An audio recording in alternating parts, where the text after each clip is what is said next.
To everyone, respected CEOs and Videshan Saru, and my college lecturers, Ekanair Saru, my dear students, my dear colleagues.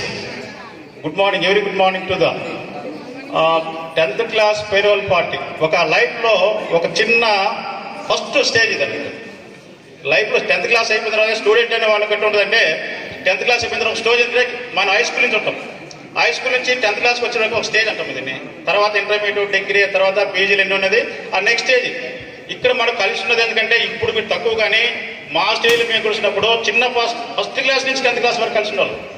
ఇప్పుడు మీరు ఏంటంటే డిఫరెంట్గా ఇప్పుడు ఉంది కాబట్టి ఇప్పుడున్న సిచ్యువేషన్ డిఫరెంట్ కాబట్టి మనకు కొంతమంది ఉన్నారు చిన్న క్లాస్, ఫస్ట్ క్లాస్, నర్సరీ నుంచి కూడా ఉన్నారు ఇక్కడ. అట్లాంటి వాళ్ళు ఏంటంటే కొంత ఎమోషన్స్ అవుతున్నాయి ఇక్కడ. ఎందుకంటే సార్ మేము కలిసి ఉన్నాము, ఆ కలిసి ఉన్న బాధ ఒకటి ఉన్నది. కొత్తగా అంటే అది వేరే సంగతి, 1 year 2 years ఉన్నది ఒక వేరే సంగతి. కానీ లాంగ్ టైంలో ఇక్కడే చదివి ఇక్కడే ఉండి ఈ టీచర్స్తో మనకున్న దానికి కానీ మళ్ళీ మన టీచర్స్ మన స్టూడెంట్స్ ఉన్న దానికి కానీ ఇవన్నీ ఎట్లా ఉంటాయంటే కొన్ని ఎమోషన్స్ ఉంటాయి. ఎందుకంటే ఇప్పుడు మీకు అంత తెలియదు, కానీ వాస్తవం ఇంతకుముందు టైంలో ఏమైందంటే భయంకరంగా ఒకరినొకరు హక్ చేసుకోవడము అలా ఉండేది. అయితే ఇప్పుడు అంత సిచ్యువేషన్ తగ్గిపోతా ఉంది. రాంగ ఇంకా పోగా ఎట్లా తెలియదు, కానీ మనతో మోస్తమవుతూ ప్రజెంట్ అయితే పర్లేదు, ఇప్పటికైనా పర్లేదు. ఇంకా ఫ్యూచర్కు ఎట్లుంటుందో మనకు తెలియదు.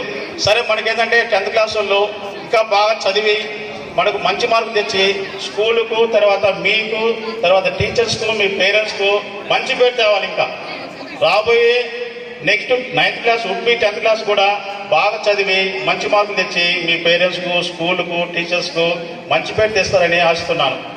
సరేనా? నెక్స్ట్ మనకు టైం మన లేట్ అవుతుంది కాబట్టి నెక్స్ట్ సరిపోతుందా? Thank you.